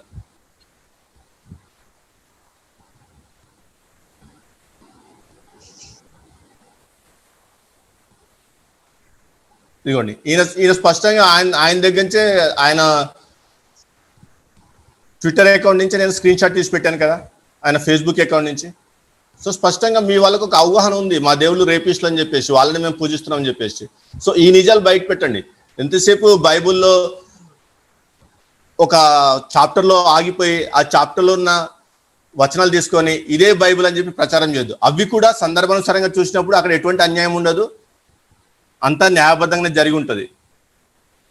సో వీక్షకులారా, చూస్తున్న మీరు కూడా స్పష్టంగా అర్థం చేసుకోవాలా. వాళ్ళ సనాతన ధర్మం ఏంటని ప్రశ్నిస్తే ఎవరి దగ్గర సమాధానం ఉండదు. సనాతన ధర్మం అంటే చూడండి, ఇంటి ఇళ్ళల్లో బ్రాహ్మణుడు వస్తే ఆ బ్రాహ్మణుడి దగ్గర పడుకోవాలి, అదే సనాతన ధర్మం. సో జాగ్రత్తగా గ్రంథాలు పరిశీలించండి. ఒకవేళ మేము చూపిస్తున్న గ్రంథాలు అప్రామాణికమని మభ్యపరుస్తూ వాళ్ళ పబ్బం గడుపుకోవడానికి ప్రయత్నిస్తున్నారు. వాళ్ళ లైవ్లోకి వెళ్ళి వాళ్ళే అడుగుతున్నారు, బ్రదర్ వాళ్ళు ఈ విధంగా మాట్లాడుతున్నారు, ఆ గ్రంథాలు ఏంటంటే సింపుల్గా తప్పించుకోవడానికి ఏం చెప్తున్నారంటే అవి అప్రామాణికము అని చెప్తున్నారు. అలా కాకుండా ఏది ప్రామాణికమో, మేము చూపించింది ఏ విధంగా తప్పో చూపించి మాట్లాడితే వాడు నిజంగా ధర్మాన్ని రక్షించుకుంటానికి వచ్చినవాడు. లేదా పుట్టకూటి కోసం వీడియోలు మాట్లాడుతూ పబ్బం గడుపుకుంటూ ఛానల్పై ఛానల్ పెంచుకుంటూ, ఇప్పుడు శివశక్తి కూడా 2 ఛానల్స్ రన్ చేస్తుంది. ఎందుకు రన్ చేస్తుంది? డబ్బులు వస్తాయి ఛానల్స్ మీద. ఇప్పుడు ధర్మ మార్గం భాస్కర్ రాజు ఇంకొక ఛానల్ ఏదో ఓపెన్ చేశాడు, గతంలో ఒక ఛానల్ ఓపెన్ చేశాడు, అది రన్ చేయలేపటి. ఇప్పుడు హిందీ ఇంగ్లీష్లో మాట్లాడతాను, నేను చాలా కామెడీగా మాట్లాడతాను, చలోక్తిగా మాట్లాడతాను అంటాను. మేము కూడా వెయిటింగ్, ఇప్పుడు ఇంగ్లీష్లో వీడియోస్ చేయాలంటే ఎవడో ఒకటి బక్రా దొరకాలి కదా మనకు కూడా. ఎగ్జాక్ట్లీ కరెక్ట్, నేను కూడా అదే అనుకుంటున్నా. ఇప్పుడు మనం మొత్తం ప్రపంచవ్యాప్తంగా దేశంలోకి వెళ్ళాలంటే మనందరం మనం పెడితే మనల్ని తప్పుపడతారు. ఇట్లాంటి బకరాలు ఎవరో ఒకళ్ళు దొరకాలి, దొరికితే వాళ్ళని అడ్డు పెట్టుకొని మనం దూసుకుని వెళ్ళిపోవచ్చు. నేను కూడా చాలా సంతోషించా స్టేట్మెంట్ ని. నేను చాలా మన లైన్ క్లియర్ అయింది అనుకోండి. ఇన్ని రోజుల నుంచి అలా ఓపిక పెట్టి చూస్తా ఉన్నాం, ఎక్కడ అవకాశం దొరికిందా ఎట్లా వెళ్ళాలని. మంచిగా అవకాశం వచ్చింది, ఇప్పుడు దేవుడు మనకి వీళ్ళ రూపంలో ఇచ్చాడు, దూసుకుని వెళ్ళిపోవడం. ఎందుకంటే హిందీలో మాట్లాడే వారు ఉన్నారు, హిందీలో వీడియోస్ చేసే మన బ్రదర్స్ ఉన్నారు మన నెట్వర్క్ లో, ప్రాబ్లం లేదు. ఇంగ్లీష్ లో ఎవరు ఇట్లా మాట్లాడట్లేదు, మాట్లాడితే అప్పుడు మనం వీడియోస్ చేయొచ్చు. సో వీడు మనకి అవకాశం ఇస్తున్నాడు కాబట్టి దానికి కూడా దేవునికి స్తోత్రం చెప్పుకోవాలా, ఇలాంటి అవకాశం ఇచ్చినందుకు. సో బ్రదర్, ఇది వీక్షకులారా, జాగ్రత్తగా సత్యం మీద మీరు గ్రహించండి. అప్రామాణికం ప్రామాణికం అని గుర్తుపడటానికి పెద్ద విద్యం కాదు అది. ఎవరు ఆథరు, ఆ ఆథర్ గురించి చిన్న ఎంక్వైరీ చేస్తే ఆ ఆథర్ని సమాజం ఒప్పుకుందా లేదా, ఆ ఆథర్ యొక్క బుక్స్ వీళ్ళ హిందూ యూనివర్సిటీస్లో బోధిస్తున్నారు లేదా తెలుసుకుంటే చాలు మనకు. ఇంకొక పెద్ద విషయం చెప్పిన మీకు, ఇప్పుడు దయానంద సరస్వతి రాసిన వేదాలు అప్రామాణికం. ఏ హిందూ యూనివర్సిటీ కూడా వాళ్ళ యూనివర్సిటీలో వేదాలు బోధించవు. ఆయన రాసిన వేదాలు బోధించవు, ఎందుకంటే అప్రామాణికం అంటారు, అది తప్పు అని చెప్తారు వాళ్ళు యూనివర్సిటీ వాళ్ళు. కానీ వీళ్ళేం చెప్తారు, దయానంద సరస్వతి రాసింది ప్రామాణికం అని ప్రచారం చేస్తారు. అంటే ఏదైతే అప్రామాణికమో అది ప్రామాణికం అని ప్రచారం చేస్తున్నారు, ఏదైతే ప్రామాణికమో అది అప్రామాణికం అని ప్రచారం చేస్తున్నారు. దీన్ని బట్టన మీరు వీళ్ళ యొక్క కుయుక్తిని అర్థం చేసుకోవచ్చు. జాన్కయ్య బ్రదర్, చిన్న ప్రార్థన చేసుకుంటే క్లోజ్ చేద్దాం బ్రదర్. సరేనండి. పరమ పరిశుద్ధులైన తండ్రి, ఈ నామాల స్తోత్రాలు. తండ్రి ఎంతవరకు తండ్రి చక్కగా మమ్మల్ని నడిపించే దాన్ని బట్టి స్తోత్రాలు. ఇదిగో ప్రపంచం సత్యాన్ని తెలుసుకునేలా సహాయం చేయండి తండ్రి. ప్రతి వారు సత్యం కోసం బ్రతికేటట్టుగా సహాయం చేయండి తండ్రి. నిజం తెలుసుకొని తండ్రి మీ దగ్గరికి వచ్చేలాగా సహాయం చేయండి తండ్రి. ఏ పుస్తకం అయినప్పటికీ అది పరిశీలించి అన్ని పుస్తకాలు చదివి గ్రహించి ముందుకు వచ్చేలా సహాయం చేయండి. ఇదిగో తండ్రి, ఎవరు మాకు శత్రువులు కాదు తండ్రి. మీ పుస్తకంలో తండ్రి, బైబిల్లో శత్రువుని సైతము ప్రేమించమన్నాం తండ్రి. మేము ప్రేమించి తండ్రి ఈ వీడియోలు చేస్తున్నాం, నిజాన్ని చెప్తున్నాం. వాళ్ళు అంగీకరించి ఆ నిజాలని తండ్రి ముందుకు వచ్చేలా సహాయం చేయండి. నిజం కోసం బ్రతికేలా సహాయం చేయండి. ప్రతి వారిని దీవించండి, ఆశీర్వదించండి. ఇదిగో తండ్రి, మరి ఎవరెవరైతే వీడియోలు చేస్తున్నారో ప్రతి వారిని తండ్రి దీవించండి తండ్రి. వారు కూడా తండ్రి మా శత్రువులు కాదు. భాస్కర్ రాజు గారిని అలాగే కరుణాకర్ కానివ్వండి తండ్రి, వీళ్ళు మార్చండి తండ్రి, నీ వైపు తిప్పండి. ఇదిగో తండ్రి, ఎందరో స్త్రీలు ఉన్నారయ్యా, స్త్రీమూర్తులు ఉన్నారు తండ్రి, వారందరికీ నా వందనాలు తండ్రి. వారందరినీ తండ్రి సత్యంలో నడిపించండి. సత్యం గ్రహించి వాళ్ళు నడిచేలా సహాయం చేయమని అడుగుతున్నాను తండ్రి. ఇదిగో కరోనాతో తండ్రి నా దేశం అట్టుకుపోతుంది తండ్రి. మరి కేసులు తగ్గేటట్టుగా సహాయం చేయండి. నీ అనుగ్రహంతో, నీ ప్రేమతో ప్రతి వారిని నీ వైపు తిప్పండి. స్వస్థత ఇవ్వండి, నా దేశాన్ని స్వస్థత ఇవ్వండి. అధికారులను మార్చండి, అధికారులు తండ్రి చక్కగా పరిపాలించేలా సహాయం చేయండి. వాళ్ళకు అనుకూలమైన ఆశీర్వాదాన్ని ఇచ్చి నిలబెట్టమని అడుగుతూ, నా దేశాన్ని కాపాడమని అడుగుతూ ఈ చిన్న ప్రార్థన యేసుక్రీస్తున్నామని అడుగుతున్నాను తండ్రి. Amen. Thank you brother. So వీక్షకులారు, ఇదండి, మీరు ఏ గ్రంథాలు స్త్రీల పట్ల నీచంగా వ్రాసాయో తెలుసుకోవాలంటే గ్రంథాలు సంపూర్ణంగా సమూలంగా పరిశీలించండి. బైబుల్ ఒక చాప్టర్ చదువు, ఒక వచనం చదువు ఆగి బైబుల్ సంపూర్ణంగా అధ్యయనం చేయండి. మీకు అందుబాటులో ఉంటుంది. ఎవరు కూడా బైబిల్ని దాచిపెట్టరు. ఈ బ్రాహ్మణ మత గ్రంథాలు దాచిపెట్టిన విధంగా బైబిల్ ఎక్కడ కూడా ఎవరు కూడా దాచిపెట్టరు. బైబిల్ ప్రతి ఒక్కరికి అందుబాటులో ఉంటుంది. మీరు స్వీయ పరిశీలన చేయండి, ఒక రాసింది కాదు. మీరు మీ అంతటగా మీరు స్వీయ పరిశీలన చేసి నిర్ధారణకు రండి. సో థ్యాంక్ యూ ఈ ప్రసారం వీక్షించినందుకు. Thank you.